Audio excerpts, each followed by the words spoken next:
for the students of management. And we are not discussing business management today.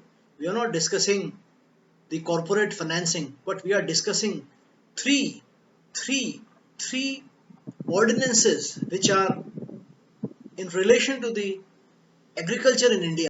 And I personally believe that these three ordinances will revolutionize agriculture in India. Just like in 1991, when India had to go through the ignominy of pledging its gold, to the foreign institutions to secure some loan for the working capital for Indian government. It was that time, in the history of India that Dr. Manmohan Singh, under the stewardship of Shri P.V. Narasimha Rao, brought about the industrial liberalization movement in India. He freed Dr. Manmohan Singh and Mr. P.V. Narasimha Rao. They freed the Indian business, the Indian corporates from license permit Raj. That was in 1991. I honestly and sincerely believe that these three ordinances of 2020, which were introduced, I think, 1 week ago, and I'm 1 week late in coming out with this video presentation because I was busy with my normal academic pursuits. I think these three have the potential to usher in an era of license permit free Raj for the farmers. It is very seldom that farmers take center stage. Unfortunately, as it happens that good economics does not always make good politics. So the political parties are up in arms against these three ordinances. So much so that even the constituent of NDA, the party from Punjab, which is Shiromani Akali Dal, their lone representative in the government, Srimati Harsimrat Kaur, she has resigned, saying that she cannot be on the side of a government that brings about three ordinances that are anti-farmers. There are some protests which are of course orchestrated by political parties against these three ordinances. But I would like to give credit to the Indian media here. No electronic media, whether you call it NDTV or India Today or Republic or Times Now, or the websites like rediff.com, the print Economic Times, none of them have taken a political line.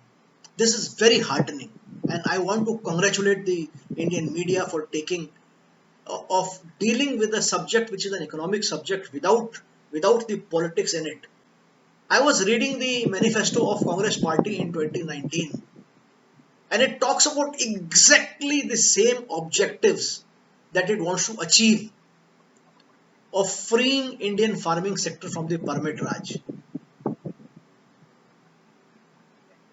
So from 1991, which freed the Indian business from the permit Raj, these three ordinances will truly free the farmers from the permit Raj. Also, the term which I saw in the European Union websites, farm to fork markup, farm to fork. So the price which a farmer gets for his produce and the price which you pay when the food eventually lands on your table. In most of the developed economies, first of all, agriculture contributes significantly less to the overall GDP.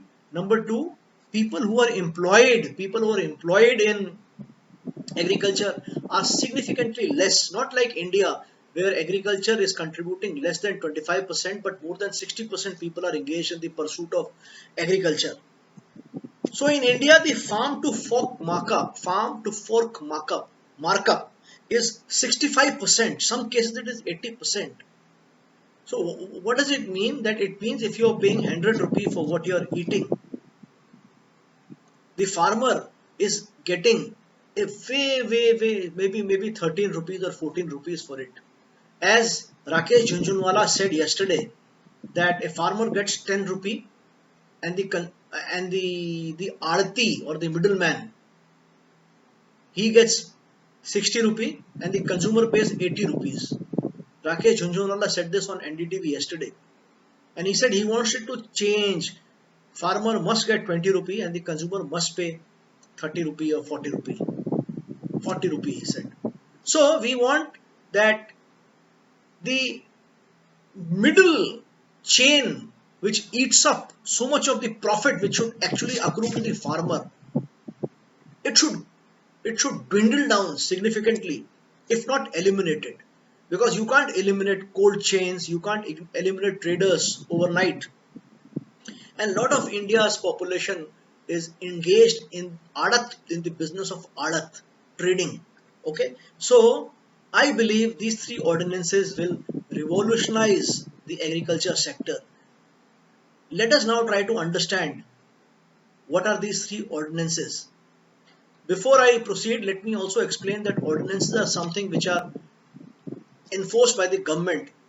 Eventually, within an expiry of 6 months, they will have to be tabled in the parliament and they will have to be passed by the parliament, so that they take the bill, when it is introduced, it takes the form of an act. Only then, otherwise the life of ordinance is 6 months. In the next slide, I will try to explain to you what are these three ordinances. So let us discuss what are these three ordinances which have been promulgated by the central government. The first is the Farmers Produce Trade and Commerce within bracket Promotion and Facilitation Ordinance. The Farmers Produce Trade and Commerce Promotion and Facilitation Ordinance.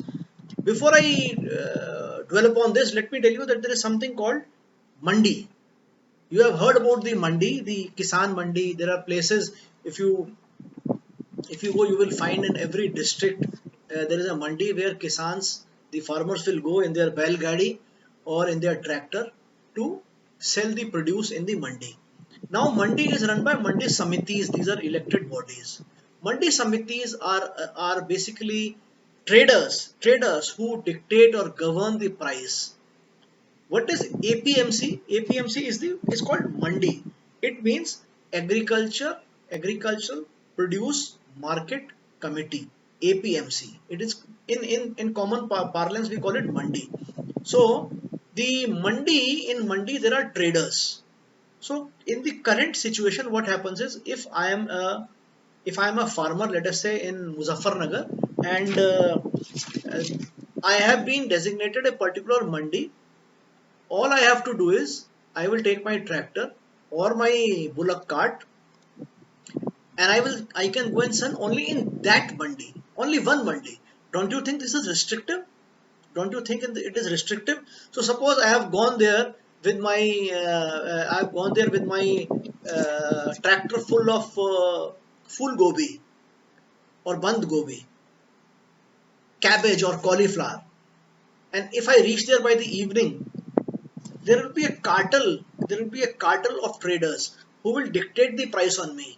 They will say, this price, no more. Ideally, on papers, I have a chance of going back, not to sell them. But I can't sell it to any other mandi. But can I go back with my truckload full of gobi? It will perish, isn't it? Agriculture produce is as perishable as, the only thing which is more perishable is a newspaper. Newspaper life definitely is 24 hours. So what this first ordinance does, it says a kisan can sell anywhere. He does not have to go to that designated APMC. Free. Kisan is free. He can go across the state also to sell. So imagine a ridiculous situation where a kisan is on a border of Uttarakhand and Uttaranchal, and actually the mandi in Uttarakhand is nearer to him physically, but he cannot go to the Uttarakhand mandi. He has to go to the mandi in his district in Uttar Pradesh, and Uttarakhand mandi is just 2-3 kilometers away. Now kisan can go there. So what a historic step! See, but are you not surprised that such restrictions even existed? And how will it help is, first of all, they can even, which is the second point. So they will not have to pay if they are not going to a mandi. They will not have to pay the APMC fees, which can be anything. It can be 1%, it can be less than 1%. Another thing which you have to remember is, suppose Food Corporation of India, it buys from these mandis wheat or paddy, so it has to pay a GST or a tax of around 14%. So out of this 14%, uh, earlier it was 14%, and now it is around 8.2%. So after the GST, 8.2%, which FCI pays to this mandi, almost 2 to 3% is used by the Mandi Samiti, and the rest goes to the government. So that's why perhaps Punjab government is worried that they will lose a revenue of 5,000 crore annually or something because of this Mandi tax. The part it gets from the 8.2%. But you look at the travesty of justice. FCI pays 8.2%, and perhaps FCI is using this for running various programs under public distribution system, wherein it has to sell rice or wheat for 1 rupee a kg. So are you understanding? Mandis get lot of money. Mandis get lot of money from FCI, but at the same time, mandis also exploit the farmer. One big criticism of the first ordinance is that they say that APMC will go, the mandis will go. Where this is rubbish. APMCs will not go. Kisan can still go to the APMC. In fact, the ordinance says that Kisan, there will be more mandis which are nearer to the Kisan. It is for the mandis to behave market-wise, democratically, but there can be no monopoly of mandis. That brings me to the second ordinance, which is the Farmers Empowerment and Production Agreement on Price Assurance and Farm Services Ordinance 2020. What does it mean? It means that a farmer can get into a contract with a third party outside the mandis, and the contract can be for one season or one production cycle, maximum 5 years. So if I am a farmer and I can write a contract with, let us say, ITC, and they will fix a price for me, and they will assure to me that you will give us so much of onions. You will give us so much of onions in this period, for a period of 5 years, and I will assure you this price. Mind you, APMC will not go, but a farmer can get into a direct agreement with the consumer or the seller. Is it not good for the farmers? Is it not good for the farmers? So more companies will come. They will invest in cold chains. The agriculture infrastructure will improve, and a farmer will have free access.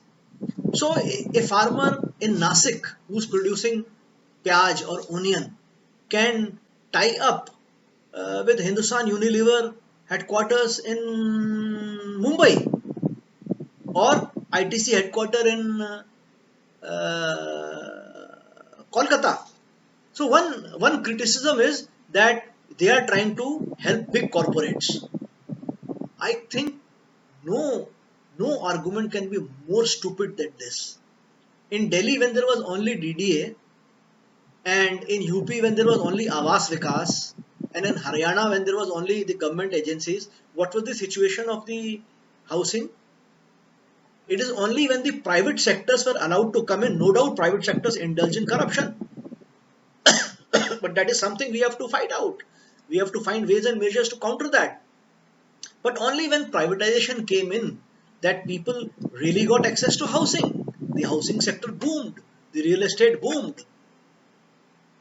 Earlier there was only Bajaj and Namrata and LML. It was only when liberalization was allowed, more number of players were allowed to enter, that you had all these four-stroke motorcycles and the newer scooters, which are more fuel efficient. So privatization and giving access to private players to buy and to trade their wares, to show their commerce acumen, to develop a market. It only when you give opportunity to the private sector that the market grows, that each player of the market grows. And if there is exploitation, government has to play the role of a strong regulator. So in the current scenario, farmer has to go only to a trader to sell. But now he can eliminate the trader. He can go straight to corporate and sell. So is it not good for the farmer? Why are farmers agitating? Because this ordinance is in English and in Hindi, and no farmer has read it. So political parties are taking full advantage. I don't blame the opposition parties. If BJP was in opposition today, BJP may have opposed it. But in the Congress manifesto of 2019 election, these all these three ordinances were reflected to a degree of 80 to 90%. Another criticism which is coming is that the minimum support price will go. This is again a useless argument. The government has tabled on the house. Prime Minister has said minimum support price will not go. On the contrary, the private parties will have to pay more than the minimum support price. Today, if you see minimum support price MSP, it has actually become maximum selling price. Minimum selling price पे कौन खरीदता है? Under hand transactions हो जाते हैं. So when a farmer has more number of people who are willing to buy from him, he will go beyond the minimum selling price. It is as simple as that. Suppose I can sell what I produce only in Noida and only in one particular sector, and within one particular sector I can sell it only to one housing society. So the people in the housing society know that I am their only, that they are my only buyer. Will they not exploit this kind of a situation? Does it not lead to monopoly? Is monopoly good for India? Let's come to ordinance number 3. It is called Amendment in the Essential Commodities Act 1955. See, in this originally empowers central government to control the production, supply, distribution and commerce of certain commodities. It can impose stock limitations. Do you know what happened some few days ago? When the price of the onion it hit the roof, the government stopped all the exports. Bangladesh is unhappy. Sri Lanka is unhappy. Because their export, we have committed to export them something, and suddenly, I think State Trading Corporation exports to them.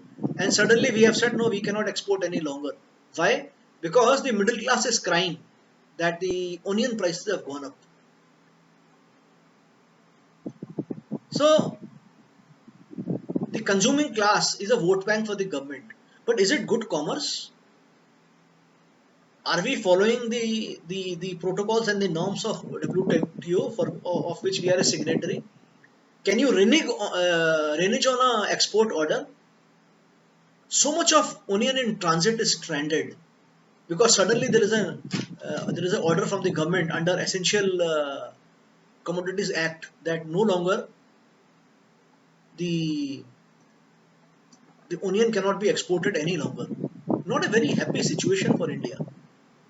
See, what I am trying to say is these three ordinances, they are the first step towards truly liberating farmer from the license permit Raj.